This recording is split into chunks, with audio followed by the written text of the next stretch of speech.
las noticias. 16 horas con 8 minutos, 16 horas con 8 minutos en todo el territorio nacional. Estamos arrancando con su programa Reporteros en el Mundo. Buenas tardes, doctor Saucedo. Muy buenas tardes, Virginia, y a todos los amigos que están ya en la sintonía de la radio, listos aquí para conversar de todo lo que se viene hoy en el programa. Y ya habíamos adelantado, pues tenemos ya en contacto telefónico, nos contactamos rápidamente hasta la ciudad de La Paz. Ya tenemos en línea a la doctora Rosario Canedo, abogada del ex ministro de Salud, el doctor Marcelo Navajas. Pues saludamos desde los estudios de Radio Atlántica de su programa Reporteros en el Mundo. Estoy con mi co-conductor, el doctor Alfredo Saucedo. Le damos la bienvenida, doctora Rosario Canedo. Buenas tardes. Muchísimas gracias y un saludo muy cálido a toda la radio audiencia que tienen ustedes. Muchas gracias. Bien, doctora Alfredo Saucedo le habla desde Radio Atlántica, como ya le decíamos. Doctora, coméntenos un poco cuál es la situación actual de su defendido, el ex ministro Marcelo Navajas. Bueno, la verdad es que es una situación muy, muy difícil, porque como saben ustedes y sabe todo el público en general, se le han impuesto en audiencia de medidas cautelares la detención preventiva. Esa es la medida más gravosa, ¿no? Y además que únicamente puede ser determinada en casos de excepción y que no hubieran otras medidas. Pues lamentablemente eso no tan solo ha violado sus derechos y garantías constitucionales, derechos humanos, porque la imputación realizada en su contra no cumple los mínimos requisitos del artículo 233, porque la Fiscalía no ha demostrado objetivamente ningún elemento configurativo del tipo penal. No hay una relación de causalidad entre los presuntos hechos delictivos y la conducta de mi defendido, quien ha actuado simplemente imbuido de un gran espíritu altruista y con el deseo de mente de tratar de solucionar un problema real, inminente y actual de la población, poniendo todos sus conocimientos como neumólogo, que tiene más de 30 años, con prestigio nacional e internacional, para tratar de solucionar un problema que era o que es muy, muy, muy peligroso para la ciudadanía y además que está vigente en todo el mundo. La situación en este momento es muy conflictiva, porque además de que se han violado esos derechos y garantías constitucionales y derechos humanos, pues no se han valorado pruebas. Por ejemplo, la carga de la prueba corresponde al acusador y no podemos permitir hasta el día de hoy que pretendan que uno pruebe algo, ¿no? Porque si es que existe una acción que sea contraria a la ley, que sea delictiva, ¿quién es el acusador? El ministerio público tiene la obligación de demostrar. En este caso, como les dije, primero, no había una causa para ello, porque no hay ningún indicio de que él hubiera cometido un delito.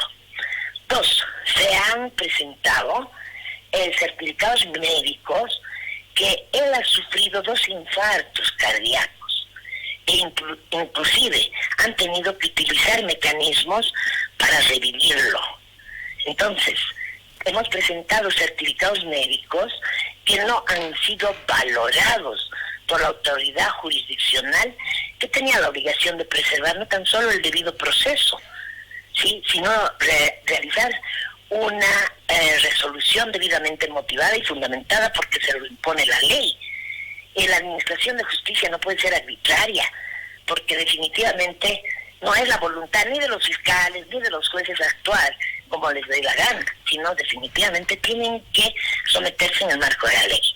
El hecho de no haber valorado las pruebas, por ejemplo, en este caso, los certificados médicos, pues han puesto en riesgo la vida, o sea, no tan solo la libertad, valor supremo del hombre, sino también la vida del doctor Marcelo Navajas, un prestigioso profesional, conocido y respetado a nivel nacional e internacional. Que reitero, la única preocupación de él y por qué aceptó ir a ser ministro ha estado 45 días, y lo único que hizo es trabajar las 24 horas del día tratando, evidentemente, de dar todo lo mejor para tratar de salvar vidas humanas en una emergencia y en un estado de fuerza mayor como el que estamos atravesando. Bien, doctora, tomando en cuenta que usted nos ha dicho que no existen los elementos materiales en sí para que el doctor Navaja haya sido enviado a la cárcel, entonces, ¿cuál cree usted que sea el interés o el motivo para que su defendido, el doctor Navajas, hubiera sido detenido preventivamente? Perdóneme. Primero, yo en mi condición de profesional me baso en lo que manda la Constitución. Yo no actúo en base a presunciones, sino más bien trato de ser lo más objetiva posible. O sea que en base a eso yo no podría decir cuál sería, ¿no? La causa. No tengo idea. Lo que sí estoy segura es que hay un terrible acto de injusticia, un acto que definitivamente es contra ley, contra tratados y convenios internacionales, contrario a la Constitución. Hemos interpuesto, después de la implementación de estas medidas cautelares, un recurso de apelación incidental para ante la Corte Departamental de Justicia, que resolverá en una de las salas penales, estoy segura, revocando y dejando sin efecto el mandamiento de detención preventiva que no corresponde. Doctora, ¿cuáles son los riesgos procesales por los cuales han determinado la detención preventiva del doctor Marcelo Navajas en la cárcel de San Pedro? Primero, no existe ninguno de los riesgos procesales que deben ser cumplidos de conformidad al artículo 233 del Código de Procedimiento Penal. En este caso, el Ministerio Público nos señaló como riesgos procesales el contenido en el artículo 234, inciso 2. Eso significa, del 234, el inciso 2. Facilidades para abandonar el país de acuerdo al informe emitido del Servicio Nacional de Migración. No, se establece que el ahora imputado tiene flujo migratorio de forma constante. Eso es falso. Porque primero, que la verdad es que a mí me entregaron su pasaporte donde no tiene ninguna salida. Y después me enteró que había salido, creo, una sola vez a la Argentina por cuestiones familiares. O sea, una sola vez, pero salió y volvió. Y eso no constituye, pues, riesgo de fuga. Eso es absurdo. Y además, no le constituye riesgo de fuga en un momento. Primero, él tiene familia, tiene su esposa, tiene una clínica privada que atiende. Entonces tiene sus bienes acá. No podría, y además no tendría ni cómo irse, porque en esta época no existe, pues, disponibilidad. Para empezar, las fronteras están cerradas. Los vuelos en todas las líneas aéreas están total y absolutamente limitados. O sea que se iba a convertir en un pajarito para poder seguir, es absurdo. O sea, eso directamente no existía. Después, peligro de obstaculización. Según el Ministerio Público, él podría influir en relación a la investigación de la verdad de los hechos, influyendo en contra de los testigos que estarían en el ministerio, pero como si lo sacaron del ministerio, le presentaron su despacho y apenas estado 45 días trabajando día y noche para tratar de hacer efectiva el gran amor que tiene por el pueblo boliviano, por la única patria que tiene, salvar vidas. Entonces, ¿cómo podría, si para empezar, inmediatamente que lo llevaron a instalaciones de la FELCC, directamente pues lo sustituyeron, sin ninguna comunicación ni nada. Bueno, pero ¿cómo podría influir en relación a que puede influir contra autoridades? Es absurdo, ¿no? Definitivamente es absurdo. Además se dice que existirían 2 testigos a los cuales había que tomar declaraciones, estarían pendientes. Una inspección ocular al ministerio, donde él salió y le presentaron la oficina. Él ya no ha vuelto, ni ya no puede volver porque hay otra persona, hay otra ministra. No, y que faltarían además 2 informes del IDI. Por eso es que piden la detención preventiva y nos realizan una tipificación totalmente irresponsable sin demostrar cómo, dónde y por qué. Y creo que en nuestra mesa, en este caso, hay un abogado y sabe que si es que se va a imputar o se va a atribuir la comisión de un delito a una persona, tienen que fundamentar. ¿Cómo? Aquí lo único que se hace es transcribir el tipo penal que está descrito en el Código Penal. Punto. Esa es la explicación. Pero es que es una barbaridad. Y los fiscales tienen la obligación de conformidad al 70 y al 72 del Código de Procedimiento Penal y el 225 de la Constitución, emitir sus resoluciones, además, en base a la legalidad, a la objetividad, porque tienen que dar seguridad jurídica al ciudadano. Y ese ciudadano somos todos los bolivianos, es la sociedad en su conjunto. Y lo que nosotros tenemos que hacer es exigir que se aplique la ley absolutamente para todos, en base a la Constitución, porque el derecho penal está elaborado en base a los principios constitucionales y es eminentemente garantista. ¿Qué significa? Que se deben respetar y además todas las autoridades del país tienen la obligación de respetar y garantizar pues la vigencia plena de los derechos y garantías que están proclamados en la Constitución, en tratados y convenios.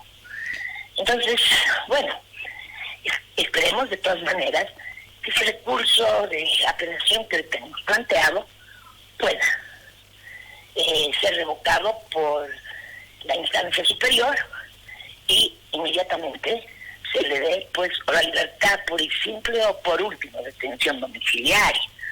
Pero es una injusticia y esta injusticia duele el alma porque no podemos continuar con la misma forma de atribuir conductas a todo ciudadano, a cualquiera, y así estamos llenando las cárceles. Entonces, una persona es total y absolutamente inocente hasta que no se demuestre la culpabilidad. Doctora Canedo, ¿cuáles son los delitos por los que se lo ha imputado al doctor Navajas?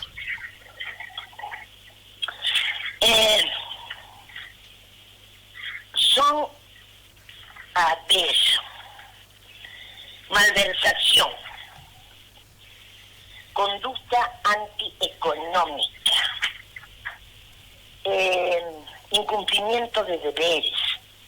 Y conste que si realmente él no hubiera instruido la compra inmediata, eso sí hubiera sido incumplimiento de deberes, porque había aquí que tomar medidas, pero así inmediatas, para tratar de salvar vidas. Y además, que en el mundo entero no existen estos aparatos, estos respiradores que sí sirven para solucionar el problema antes de que lleguen a terapia intensiva. Se ha confundido el que dicen que no sirven para terapia, pero si esto no es para terapia intensiva. Después, delitos contra la salud pública, uso indebido de influencias, y evidente se transcribe también el artículo 20 del Código Penal, es decir, con autoría, es decir, además como si fuese la implementación de dolo. Entonces, eso debería aprobar el Ministerio Público, pero no, simplemente se ha transcrito el tipo penal, pero no se dice cómo, en qué circunstancias, por qué. En base a qué hubiera adecuado, existiría un vínculo causal explicativo entre la conducta del doctor Navajas y el tipo penal descrito en la ley. Doctora, para que la gente lo entienda, el doctor Marcelo Navajas, como máxima autoridad, solicitó que se puedan pedir estos respiradores. Perdón, en su condición de ministerio ante la emergencia que se estaba viviendo, lo que es una nota, y solicitó, incluyó a la CEN. Hay una institución que es descentralizada, con autonomía en el mismo ministerio, que son los que llevan los procedimientos de compra. Y en este caso estaba amparado en una ley y además 2 decretos supremos para hacer compras directas. ¿Por qué? Por el estado de emergencia de la pandemia. Esta oficina se llama AICEN, que es la que existe, la que hace todo el procedimiento. Y aquí se dijo que sea con carácter de urgencia. Entonces eso es lo que se dijo. Esto lo supervisó también el BID, porque los dineros que ellos estaban dando, porque es una donación según lo que me he enterado, ellos para hacer el desembolso tenían que verificar que todo el proceso se haya cumplido. Muy rápidamente, por supuesto, porque era necesario. Porque además habían otros estados, como es una pandemia mundial, que todos necesitan la adquisición de estos respiradores. Entonces ellos hicieron inmediatamente el proceso y directamente pues querían que inmediatamente se haga el contrato y pagó el BID del 50%. Y evidentemente la empresa, porque ellos no se comunican con el fabricante. La empresa fabricante, para que entienda nuestra ciudadanía, hay una empresa que fabrica un producto. Este producto es vendido a un intermediario. En este caso el fabricante era GPA Innova. Este es el que puede vender su producto a cualquier parte del mundo, donde él quiera. Pero para América Latina tiene un representante que es un exportador, que es la empresa INE Consulting. Ahora, esta empresa INE Consulting compra, es igual que, a ver, una costurera construye, fabrica chamarras, y una persona va y compra de la empresa, pero no puede comprar una persona cualquiera, sino tiene que comprar a alguien que sí pueda tener la representación, porque esa representación implica tener pues la idoneidad y la capacidad para poder vender el producto. Entonces, ¿qué pasa? Ella va al mercado y compra al precio, sí, que está en la fábrica, pero este que está comprando la vende a ese tercero, que es el comprador, al precio que esa persona determina. Es igual que un fabricante de modas, por ejemplo. Puede costar en la fábrica X dinero, pero yo como compradora no tengo acceso a la fábrica. Pero en el precio de la venta en la tienda, a mí me pueden pedir $5,000 por un vestido, o 500, y si me parece bien lo compro, y si no, no lo compro, porque hay oferta y demanda.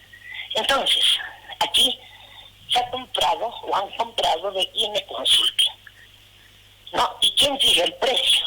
Es precisamente esta exportadora intermediaria que había mandado los equipos no completos. ¿Por qué? Porque tan solo se le pagó el 50%. Entonces mandó que hayan partes fundamentales de los equipos, que eran simplemente, por ejemplo, una batería. Si usted tiene un teléfono y no tiene batería, este no funciona. Si no tiene un software, pues todas estas cosas no se las mandaron. como por ejemplo el VO2, que es el que mide la saturación de oxígeno, o el cono del soporte. ¿Y por qué? Porque no se le pagó el 50% que faltaba.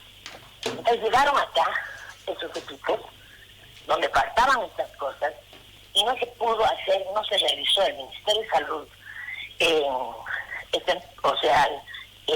el AICEN, no realizó un acta de entrega. ¿Por qué? Porque había una premura terrible y nadie, o sea, el activo no sabía si se presume que había llegado entero, ¿no? Y lo que querían era inmediatamente tratar de solucionar el problema inminente y actual. Entonces comenzaron a distribuir. Pero definitivamente yo pienso que en nadie hubo un poquito de mala fe. No hubo, por favor.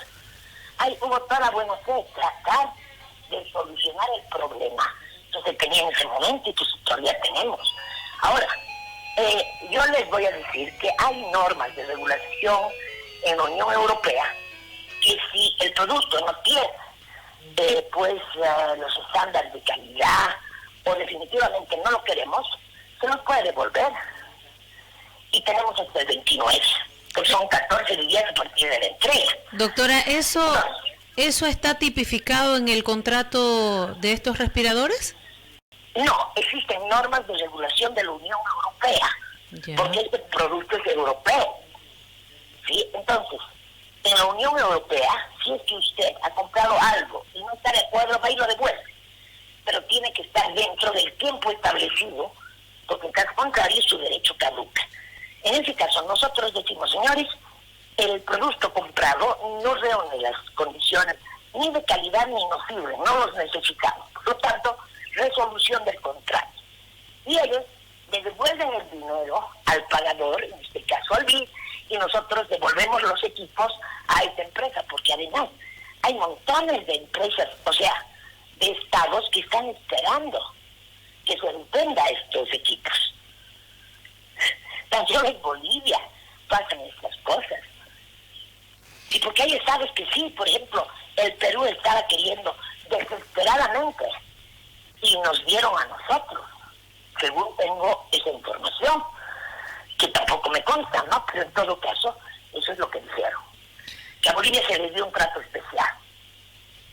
Bien, doctora, estamos también transmitiendo para nuestras redes sociales, en las cuales hay comentarios que se los voy a leer, si usted gusta los responde, o si no, es para conocimiento de nuestros reporteros en el mundo. Dice Luis Alberto Bacapinto Balcázar, dice, una pregunta. Él ordena mediante una nota al licenciado Pacheco, en base a la emergencia pandémica, la adquisición de esos respiradores.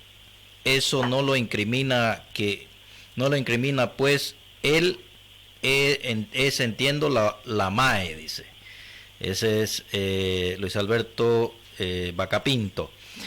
Y Luz desde La Paz dice, un saludo a la doctora Canedo y a la emisora.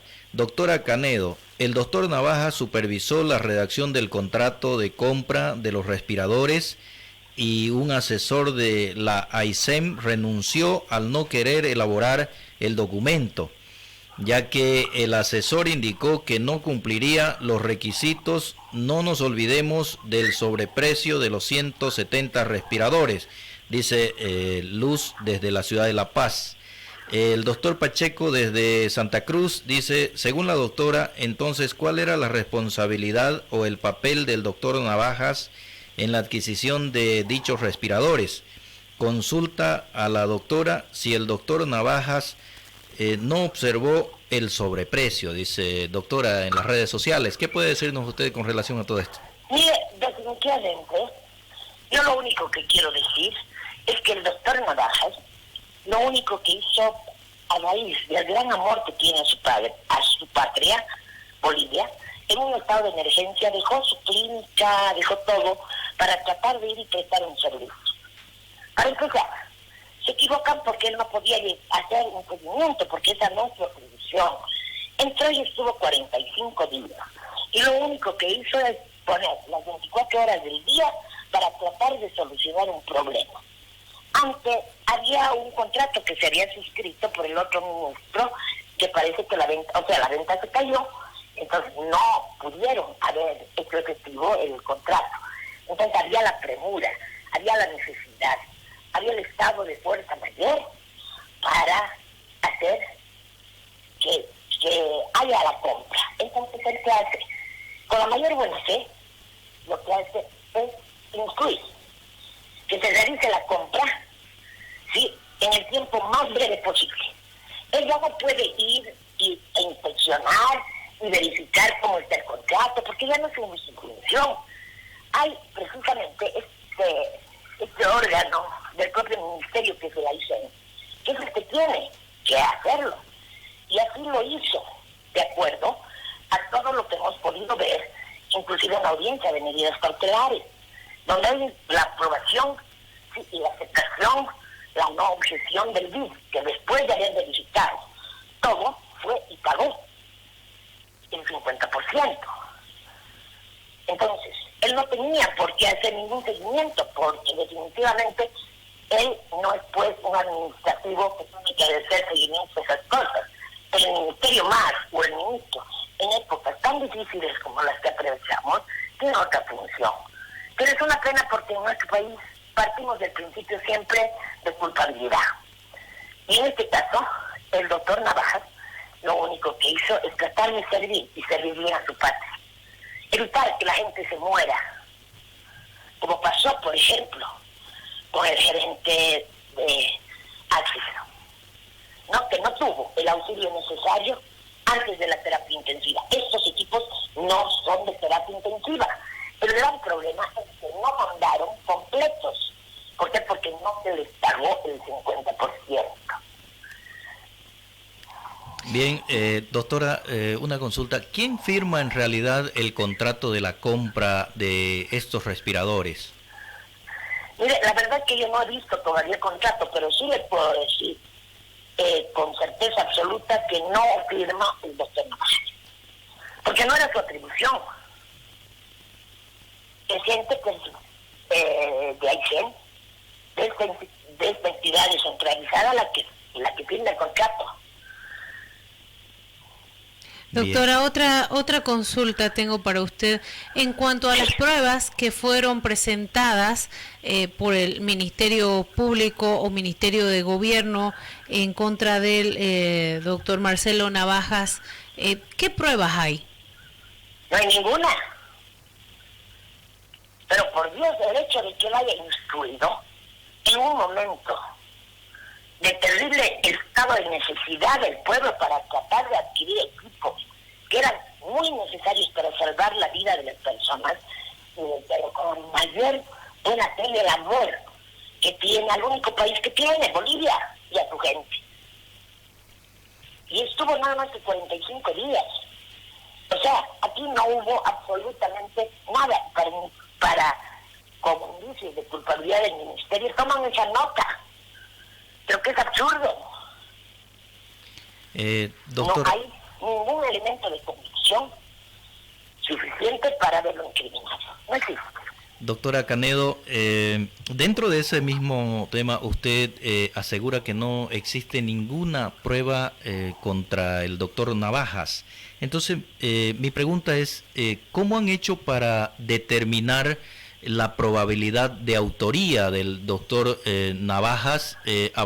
Estoy hablando concretamente del artículo 233, numeral 1. Para probar la probabilidad de autoría, algo debieron presentar. Usted nos dice que no hay absolutamente nada. Mi querido, lamentablemente, el artículo 233, inciso 1, es la probabilidad de autoría. Sí, pero ya le digo, aquí han pretendido o han tipificado la conducta en base a varios artículos del Código Penal, pero no explican cómo. Transcriben simplemente el artículo, el tipo penal, pero no existe, ¿sí?, ninguna fundamentación, no existe motivación, no existe relación de causalidad entre la conducta, ¿sí?, del el señor Marcelo o el doctor Marcelo Navajas y el presunto delito. No existe nada. ¿Sabe cómo lo han incriminado? Con pura irresponsabilidad. Es decir que usted nos está diciendo de que se ha cometido un abuso contra el doctor Navajas. ¿Sabe? Total y absoluto.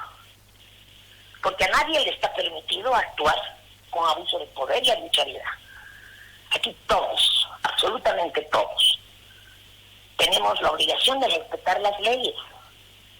Sí, y la ley dice que en caso, por ejemplo, de que existieran elementos de convicción que den lugar a una imputación, el Ministerio Público en su condición, sí, de representante de la sociedad, porque así lo determina el artículo 225 de la Constitución, tiene la obligación de actuar en base a la Constitución, al principio de legalidad, al principio de equidad, justicia, certeza, certidumbre, preservando el debido proceso.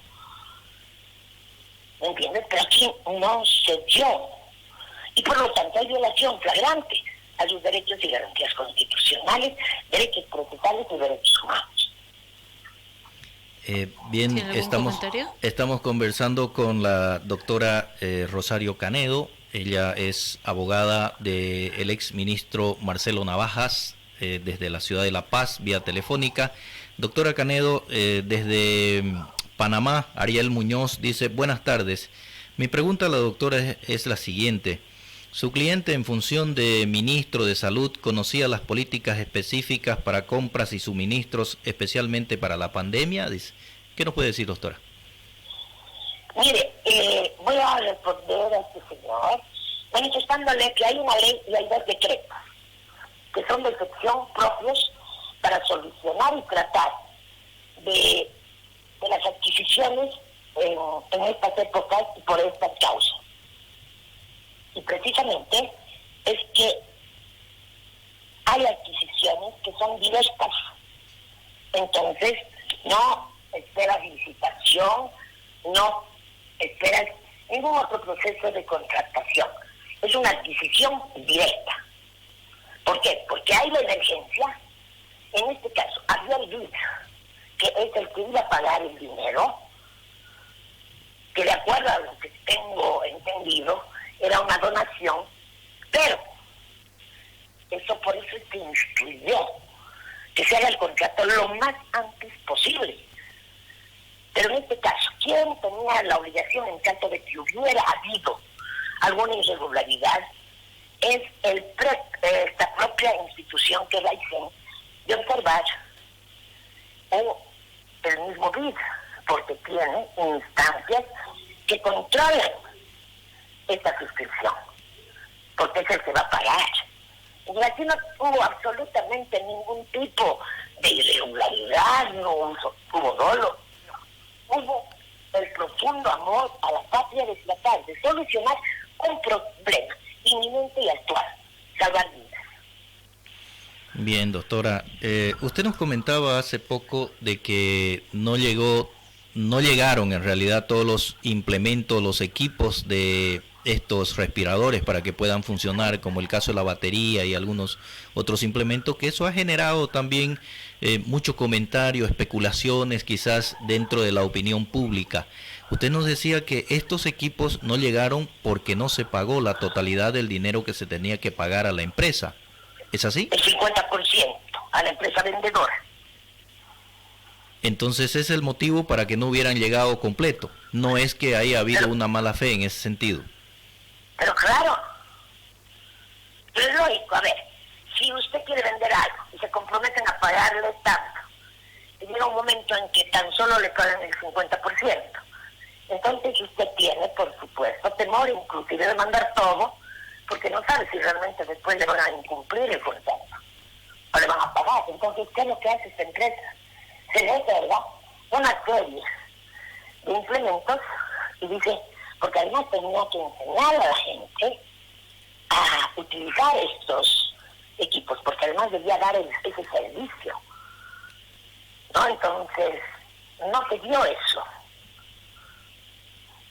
Doctora, en el mismo tema más bien, ¿qué opinión le merece a usted que la Asamblea crea una comisión especial para investigar este caso, el caso de los respiradores?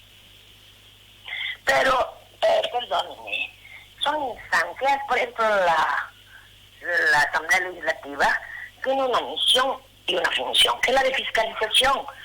Entonces yo no puedo decir absolutamente nada. Ellos, si cumplen con su obligación, pues la cumplen bien, deben cumplirla. Bien. Entonces yo no puedo tratar de entorpecer. Sin más, a nosotros nos interesa que se realice una investigación seria, transparente, ¿sí? Pero donde se respeten los derechos y garantías constitucionales de todos. Porque tenemos que llegar a averiguar la verdad de los hechos. Eso es lo lógico, eso es lo legal, eso es lo constitucional. ¿Sabe? Para todos los ciudadanos que en un determinado momento se ven en una situación de estas que por supuesto que no es agradable. Porque ¿sabe qué es lo que pasa? Que inmediatamente, inclusive se olvidan del prestigio que la persona ha tenido muchísimos años para adquirir respeto, para adquirir prestigio, para tener una imagen, para tener honra, dignidad. Pero, ¿sabe? Se olvidan de todo y lo primero que hacen es tirarles basura, y si pudieran colocarlo en la picota del escarnio y fusilarlo o apedrearlo o matarlo por lapidación, lo hacen. Entonces eso no es posible. Nosotros queremos una investigación seria, sí, que se averigüe la verdad, pero con todas las garantías del caso. Eso queremos. Bien, doctora, usted manifestó, doctor Saucedo, usted manifestó esta mañana con estas palabras: les pido que no tengamos un desenlace fatal como sucedió con el señor Bacovit. ¿Sabes?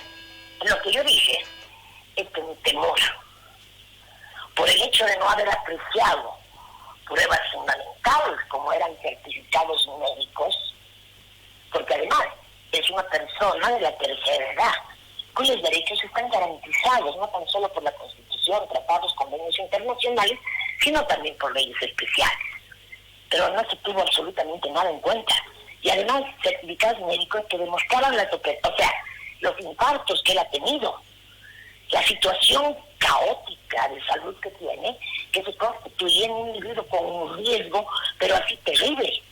Y el problema es que así como al señor Bacovit le costó la vida el hecho de que lo hayan obligado a tener que venir de Cochabamba a la ciudad de La Paz, el hecho de que a mi cliente, el doctor Navajas, que adolece y además que tiene 2 chips en el corazón y tiene la necesidad de tener atención, pero así continua, y todos los días tiene una medicamentación que cumplir, que tengamos un desenlace que realmente vaya a, ¿qué te digo?, a costarle la vida, y no tan solo él, sino que también tiene un padre que tiene 92 años, el doctor Navajas, un médico también de prestigio, que es el que fundó la clínica que tienen acá en la ciudad de La Paz, cuyos únicos socios es el doctor Navajas, padre de 92 años de edad, y el hijo, que es Marcelo.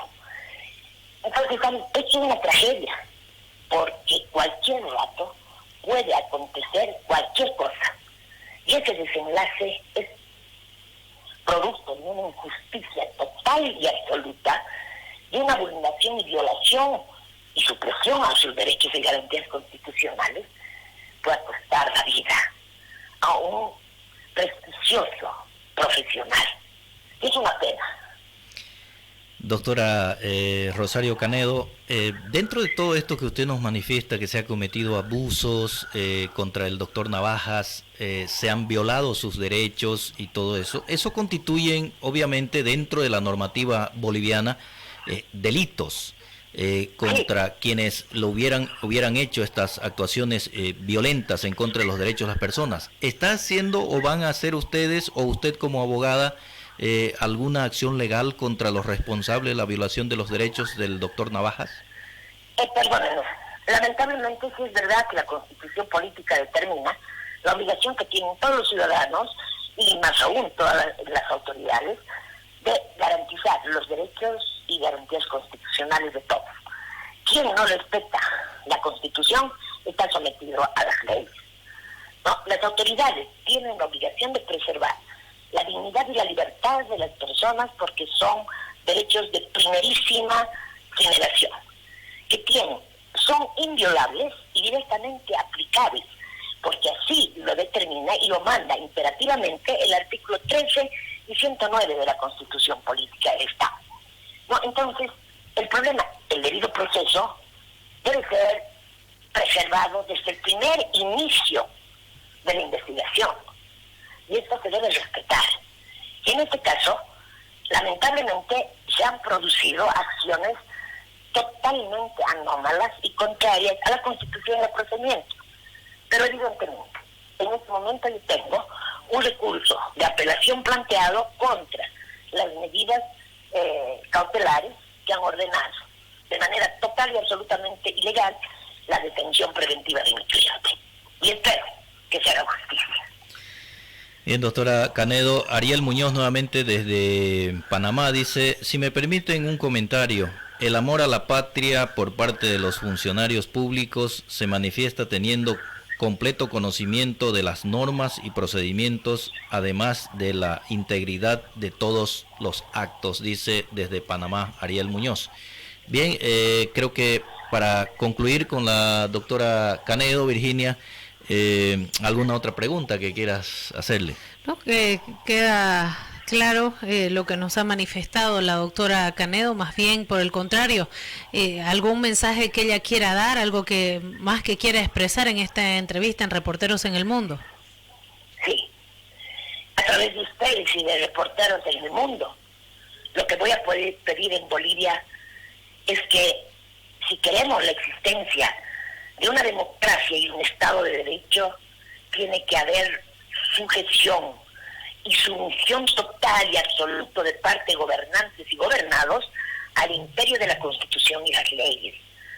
Si queremos que haya Estado de Derecho, tenemos que considerar que existen en Bolivia 4 poderes o 4 órganos del Estado, ya no poderes, y que debe haber respeto a esa independencia de cada uno. Eso no implica que no haya coordinación, sí debe existir. Que no puede haber intervención de un poder sobre el otro. Y el Poder Judicial, a través de sus autoridades, por el elemental principio de responsabilidad y cumplimiento, porque así lo dice el artículo 120 de la Constitución, debe garantizar la independencia, ¿sí?, de su función. No puede estar sujeto a que nadie ni lo amenace, ni lo denigre, ni lo detenga, ni le ordene nada, porque nadie puede hacer eso. El Poder Judicial tiene una misión, tiene una función: aplicar a nombre del Supremo Hacedor justicia, y que la justicia no sea un valor que se persigue y que nunca se alcanza. ¿Sabe? Tenemos la obligación de preservar las leyes y la vigencia de la Constitución, de la cual yo no estuve de acuerdo, pero desde el momento que se promulgó y se publicó, exijo el respeto de ella, y todos tenemos la obligación de respetar, porque las leyes no son meras proclamas, deben ser para cumplirlas y para hacer que garantizamos el desarrollo que debe existir en el país. Y mientras no brindemos seguridad jurídica a través del respeto restricto de las leyes, no vamos a poder hacer nada. Tenemos que respetar la dignidad y la libertad. Tenemos que respetar la dignidad y la libertad de todas las personas, ¿sí? Porque es un imperativo constitucional, precisamente, que nos ha de garantizar el desarrollo productivo del país. Y tenemos que exigir la vigencia de valores. Muchísimas gracias por la entrevista. Les agradezco muchísimo y un saludo cariñoso pues a toda la todos los radioescuchas, y además por este medio nuevamente hacer mi reconocimiento y mi felicitación más cara a nuestro departamento, a la ciudad blanca, a la ciudad de los 4 nombres, esa ciudad valiente de hombres que tienen muchos valores, que tienen la universidad primera que hubo en toda esta parte de la América, con gente noble, con gente realmente que sufre mucho porque ha sido abandonada. Y ojalá que a partir de ahora se preocupen por dotarles de todo lo que necesita. Felicidades, Sucre, Chuquisaca, Tierra Amada, donde he pasado días muy bellos, hermosos, y les agradezco. Muchas gracias, les agradezco mucho. Hasta luego. Gracias, Bien, doctora. Gracias a usted. Esa ha sido la conversación con la doctora Rosario Canedo. Ya es abogada del exministro Marcelo Navajas. Ustedes han escuchado bastante amplias las explicaciones, muy contundente, denunciando violación a los derechos de su defendido, en este caso el doctor Navajas, Virginia. Así es, y estamos agradecidos por haberse dado tiempo la doctora de atendernos. Sabemos que está saturada de entrevistas por otros colegas que también quieren tener 50 minutos hablando con ella, ¿no? Así es. Vamos a una pausa comercial, ¿le parece? Y luego continuamos con otra entrevista también importante aquí en Reporteros en el Mundo. No se vaya, que ya volvemos. Ya venimos.